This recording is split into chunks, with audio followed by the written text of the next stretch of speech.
Number 1. Utahraptor. About 139 to 135 million years ago, in the early Cretaceous, a heavy raptor hunted across what is now ancient Utah. Utahraptor ostromacey was not the small, fast creature many people picture when they hear the word raptor. It was the heavyweight of its family, a powerful predator built for ambush and force, living near rivers, floodplains, and dry forests. This dinosaur could reach about 24 feet long and weigh more than 1,000 pounds. Its body was strong, its legs were thick with muscle, and its eyes faced forward, helping it judge distance as it moved through brush and open ground. Feathers likely covered much of its body, giving this hunter a fierce, bird-like look in a landscape filled with larger plant eaters. The most dangerous part of Utahraptor was hidden on its second toe. There, it carried a curved sickle claw, about 13 inches long, held off the ground so it stayed sharp. When a large plant eater came close enough, Utahraptor could leap, pin, and grip with frightening strength, using weight as much as speed. It was a raptor built more like a trap than a chase. Its fossils helped change how people imagined raptors. This was not just a clever little hunter, it was a deep-time giant from Utah, named in honor of scientists John Ostrom and Chris Mays. Long before the famous predators of the late Cretaceous, Utahraptor ruled its world with patience, power, and a claw made for the final moment. Number 2. Triceratops. In the last days of the dinosaurs, about 68 to 66 million years ago, Triceratops horridus walked the floodplains of western North America. Its fossils are famous in the Hell Creek rocks of Montana and nearby states, where heavy skulls still appear. The name means three-horned face, and few animals carried a face more memorable. This giant plant eater could reach nearly 30 feet long and weigh many tons. Two long brow horns pointed forward, a shorter horn rose from the nose, and a broad frill guarded the back of the skull. It was not built to run forever. It was built to lower its head, hold the line, and make even a hungry Tyrannosaurus think twice. Triceratops fed on tough plants with a beak like a giant pair of shears. Behind that beak were batteries of teeth that wore down and replaced themselves as the animal chewed. In the Hell Creek Formation, scientists have found that Triceratops horridus appears mostly in older lower layers, while Triceratops prorsus appears higher up, showing change through time and hinting at a slow transformation before the end. Its story is not only about horns, it is about survival at the edge of disaster. While rivers shifted and forests grew under a warm Cretaceous sky, Triceratops stood among the last great dinosaurs on Earth. When the asteroid came, its kind vanished with the world it knew, but its skull stood like a stone shield from the final age of giants.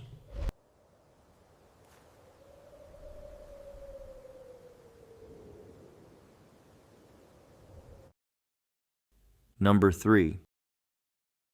Ankylosaurus. Near the end of the Cretaceous period, about 68 to 66 million years ago, the western half of North America was home to a living fortress. Ankylosaurus magniventris did not need speed or sharp teeth to be feared. It moved low to the ground, covered in armor. through the same ancient world as Triceratops and Tyrannosaurus rex. Its name means great belly-fused lizard. This dinosaur could reach 20 to 26 feet long and weigh as much as 17,000 pounds. Its broad body, thick legs, and heavy plates made it look like a natural tank. Across its back were hard, bony shields, and along its sides were spikes that warned predators to keep away. Even its eyelids may have carried bits of armor. Fossils from Montana and Alberta revealed this strange, armored design. For all that protection, Ankylosaurus was not a hunter. It was a plant eater with a wide muzzle, built to gather ferns, shrubs, and low plants without being picky. To feed such a huge body, it may have needed around 130 pounds of tough vegetation in a day, chewing slowly while danger circled from a distance. Its most famous weapon was the club at the end of its tail. A powerful swing could have broken bone or made even a hungry predator think twice. Ankylosaurus ruled in a quiet way, not by chasing anything, but by standing its ground. In the last days of the dinosaurs, this armored giant was a reminder that defense could be just as powerful as teeth. Number 4. Alamosaurus. About 70 million years ago, a giant long-necked animal walked into North America.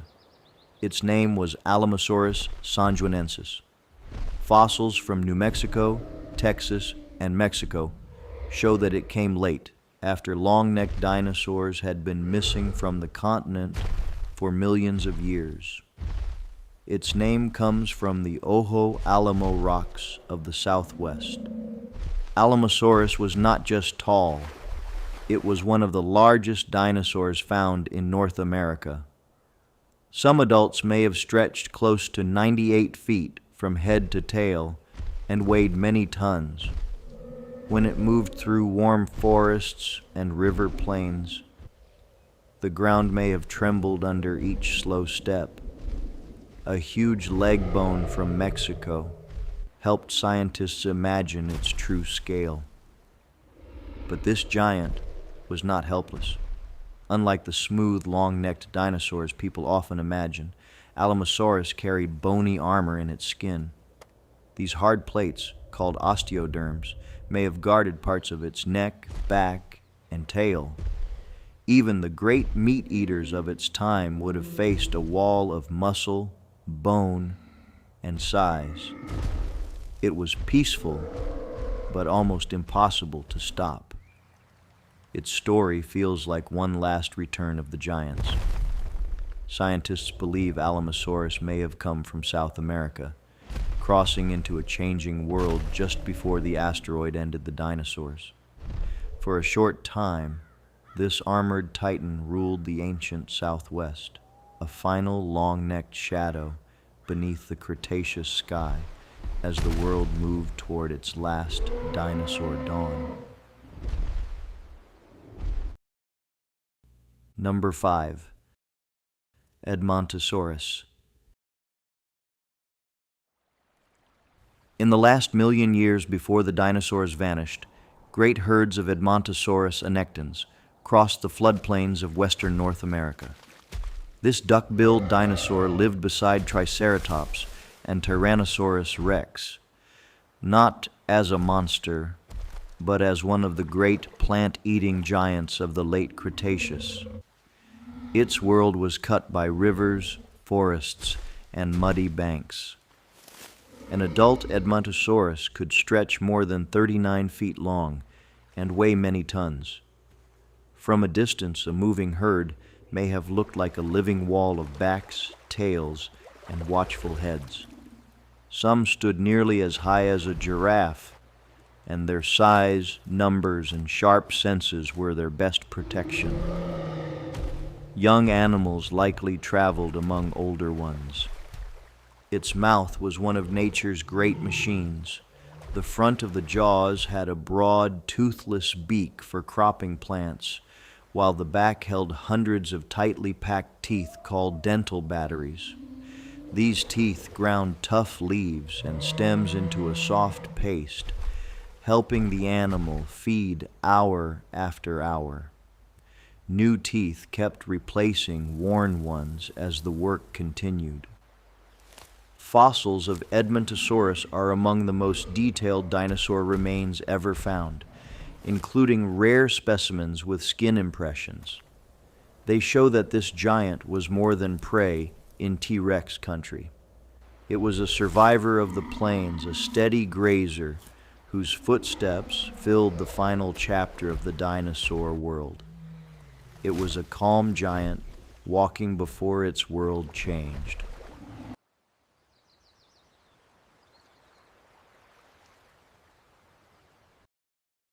Number 6. Mammothus. During the Ice Age, the woolly mammoth crossed the cold northern steppes of North America. Mammothus primigenius lived in Alaska and Beringia, a vast land of grass, wind, and frozen ground. To early people, it must have seemed like a moving hill wrapped in dark hair, appearing through blowing snow, like a shape from another Earth. A full-grown woolly mammoth could stand around 9 to 11 feet at the shoulder and weigh several tons.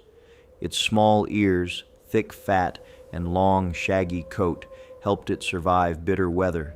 Its great curved tusks could sweep snow aside, clear paths, defend the herd, and reach grass hidden under winter, when food was buried and life was hard for every creature.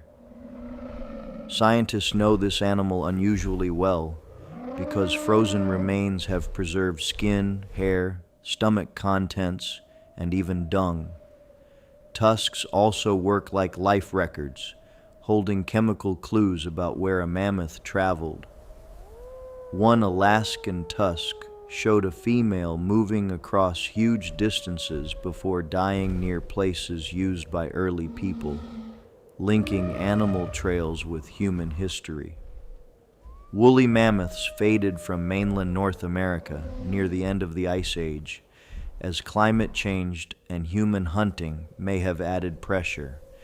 Their last tracks disappeared from northern grasslands, but their bones and tusks still rise from permafrost, carrying the memory of a cold world where giants walked beneath pale skies, and the wind seemed older than time.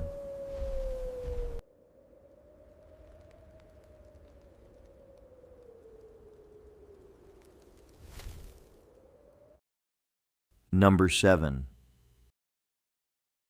Deinosuchus. Along the western shore of the ancient Western Interior Seaway, about 82 to 73 million years ago, a huge crocodile waded in dark, muddy water. Deinosuchus riograndensis was not a dinosaur, but to any animal drinking near the bank, that did not matter. Its name meant terrible crocodile of the Rio Grande. Fossils from Texas and northern Mexico show a predator built for rivers, estuaries, and brackish bays. Some estimates place large adults near 35 feet long and many tons in weight. Its back was armored with heavy bony plates, and its wide skull carried thick teeth made for crushing, gripping, and holding prey that came too close. Deinosuchus likely hunted by patience. It did not need to chase across the plains. It could hide, with only its eyes and nostrils above the surface, waiting while hadrosaurs and other dinosaurs moved near the water. Bite marks on late Cretaceous bones show that giant crocodilians were not just eating fish. They were part of the danger at the shoreline, leaving deep clues in fossils millions of years later. In that world, the river itself had teeth. Deinosuchus riograndensis shaped how animals used the water, where they crossed, and how carefully they drank. Long before people spoke of monsters and swamps, this real giant ruled the ancient border between land and sea, silent until the moment the bank exploded with water, mud, and a force no dinosaur could ignore that day.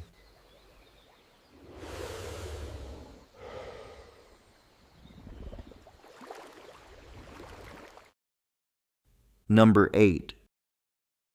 Eremotherium. Long before Florida had highways, orange groves, or beach towns, a wandering giant ground sloth moved through its ancient forests and wetlands. Eremotherium eomigrans lived from the late Pliocene into the early Pleistocene, during the time when animals from South America were spreading north across the continents. It was one of the largest sloths ever to enter North America. Some museum mounts stand about 15 feet tall when posed upright, and estimates suggest a weight of several tons. Its long arms and huge claws were not made for hunting. They were tools for pulling branches down, digging, and steadying a body built like a slow-moving tower. In Florida, its story became especially clear. At the Haley fossil sites near Gainesville, scientists recovered about 24 skeletons from ancient lake sediments. These remains gave paleontologists a rare look at a whole population, not just one lonely bone. The fossils showed a massive herbivore with 5 fingers, a detail that helped separate it from some of its giant relatives. Eremotherium eomigrans was part of the Great American Interchange, when strange travelers moved between North and South America after the continents connected. It did not roar or stalk prey. It changed the landscape by eating and breaking branches. Its legend is quieter than a predator's, but just as grand, a peaceful giant walking through Florida before time swallowed the trail.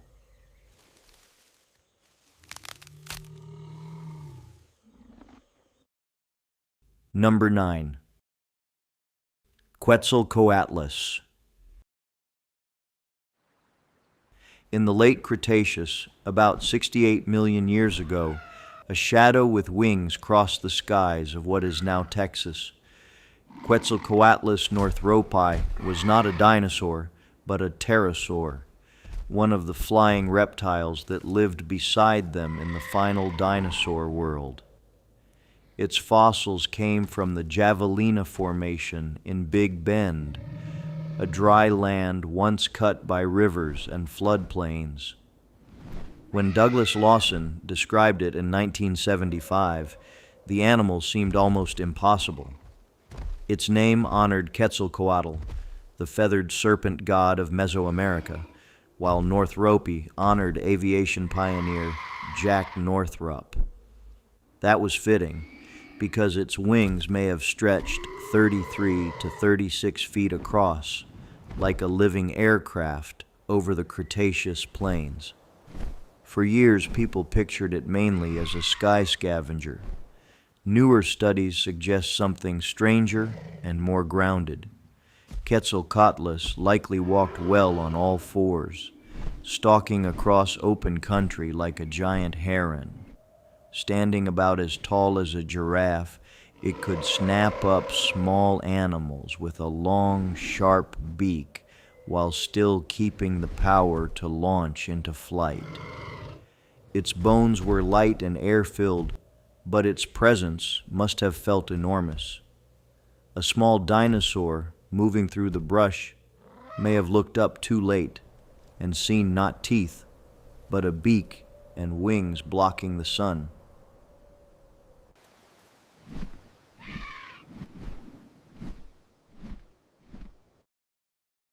Number 10.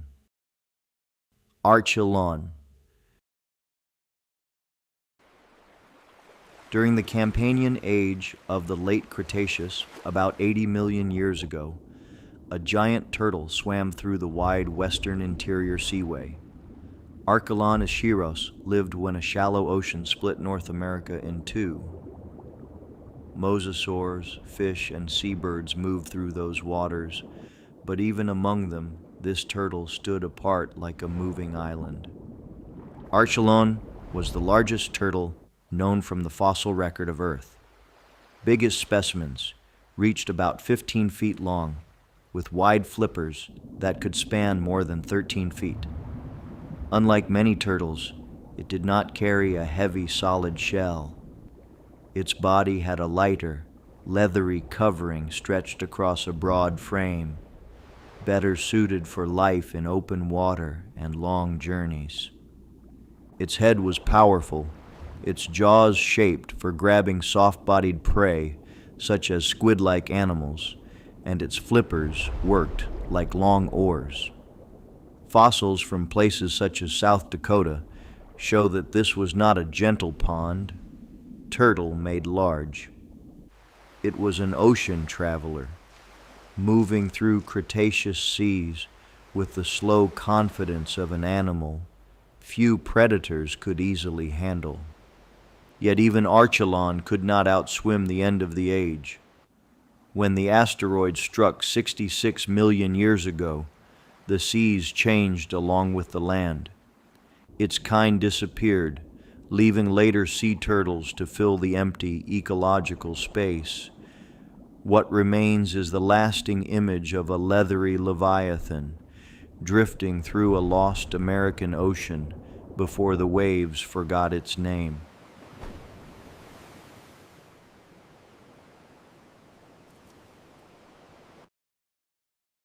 Number 11. Sword ray, Zephactinus. About 85 million years ago, where Kansas now holds farms and open sky, a warm sea covered the land. In that sea lived Zephactinus, the sword ray, one of the fiercest bony fish of the Cretaceous. It cut through the western interior seaway like a silver hunter, long before the Great Plains became dry ground.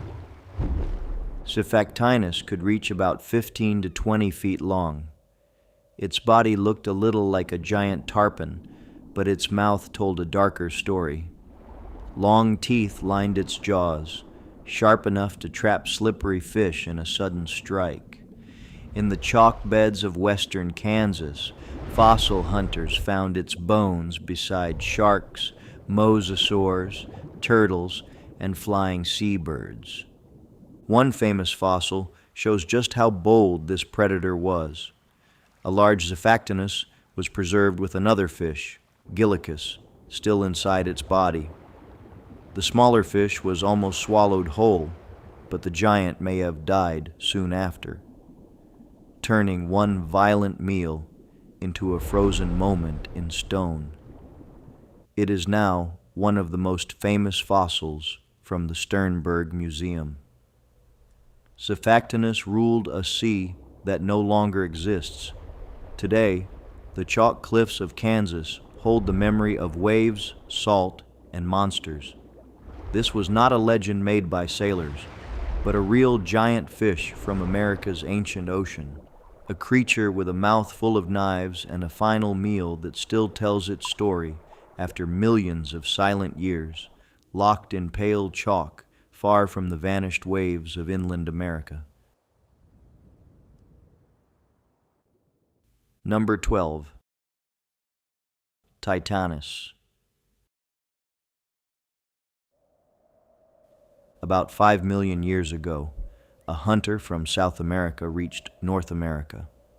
Its name was Titanus walleri, the North American terror bird.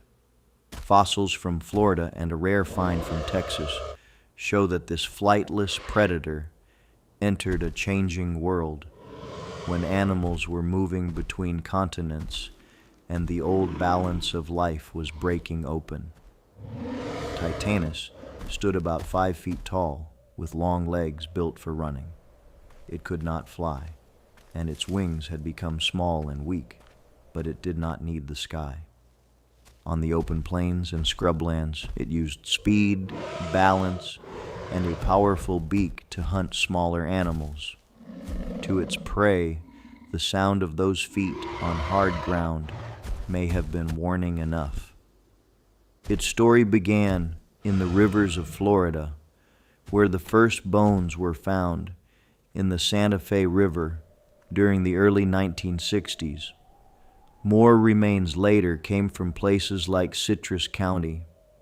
Scientists still do not have a complete skeleton, so parts of its life remain uncertain. Even so, the evidence is clear. Titanus was the only confirmed terror bird known from North America. By about 1.8 million years ago, this last great member of its family disappeared. It left behind no living descendants, only bones from warm rivers, shell pits, and old plains. Titanus was not the tallest monster in America, but it carried something rare, the final echo of South America's killer birds, running through Florida before time closed the trail behind it.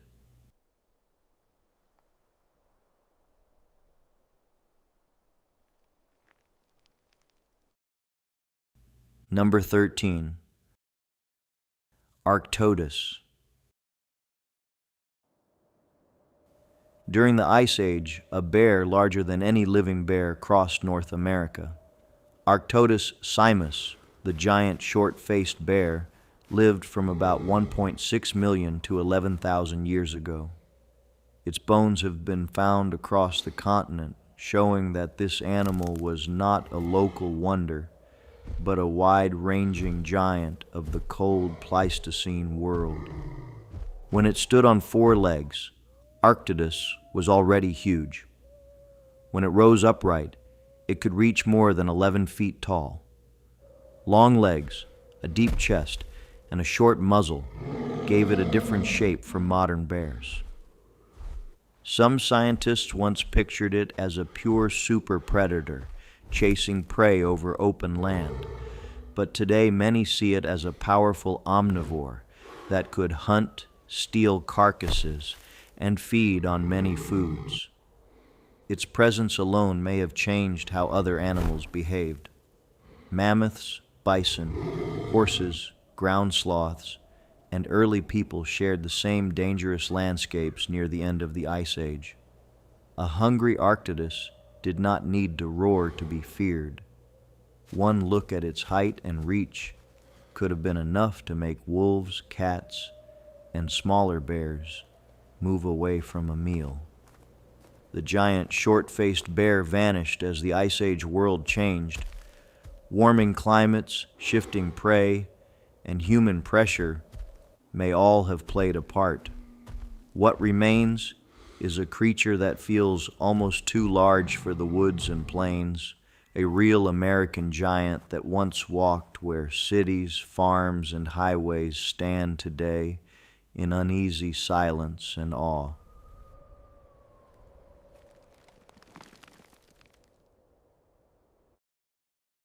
Number 14. Saber-toothed tiger. One cat became a symbol of ancient danger. Smilodon fatalis, often called the saber-toothed cat, was not a true tiger, but it was one of the most famous predators that ever lived. Its fossils are especially common at the La Brea tar pits in Los Angeles, where asphalt trapped animals for thousands of years. Smilodon was built differently from a modern lion. It had a powerful chest, thick front legs, and a body made for wrestling prey at close range. Its upper canine teeth could grow around 7 inches long, curving like blades. To use them, the cat could open its jaws far wider than living big cats, then drive those teeth with care into a struggling animal. This hunter likely targeted large Ice Age herbivores, such as young bison, horses, camels, and ground sloths. It was not built for long chases across open ground. Instead, it may have used cover, surprise, and strength, bringing prey down before delivering a precise bite. Broken teeth from fossils show that life was rough, and every hunt carried risk. Smilodon disappeared about 10,000 years ago, when many large mammals vanished from the Americas. Still, its image survived in bone, tar, and human imagination. The saber-toothed cat remains one of the great shadows of the Ice Age, not because it was loud, but because its silence ended with two shining blades under the cold, dim sun, long after the grasslands fell quiet.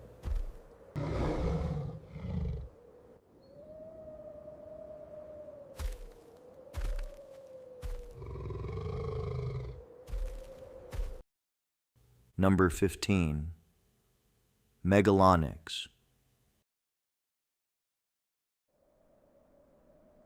In 1797, Thomas Jefferson studied strange bones from a cave in what was then Western Virginia. The claws were enormous, and at first he imagined they came from a giant meat-eating beast. He called the animal Megalonyx, meaning great claw, not knowing he had helped open one of the first chapters of American paleontology. The animal was later understood to be Jefferson's ground sloth, Megalonyx jeffersoni. It was no small tree sloth. This Ice Age herbivore could grow to about 10 feet long and weigh around a ton or more. It walked mostly on all fours, but it could rise on its hind legs to reach branches, defend itself, or pull down leaves with those famous curved claws. Megalonyx lived across much of North America during the Pleistocene, often in forests and near caves. Unlike mammoths that grazed wide grasslands, this sloth was a browser, feeding on leaves, twigs, and shrubs. Its fossils have been found in many states, and some evidence suggests early American peoples may have encountered it near the end of its time. Jefferson even hoped that living giants might still be found in the unexplored West. But Megalonyx had already vanished, along with many other Ice Age animals. Its bones became more than a curiosity. They became proof that America had its own deep history, filled with strange and mighty creatures. If you enjoyed this video, please click the like button. And don't forget to subscribe to this channel. See you in the next one.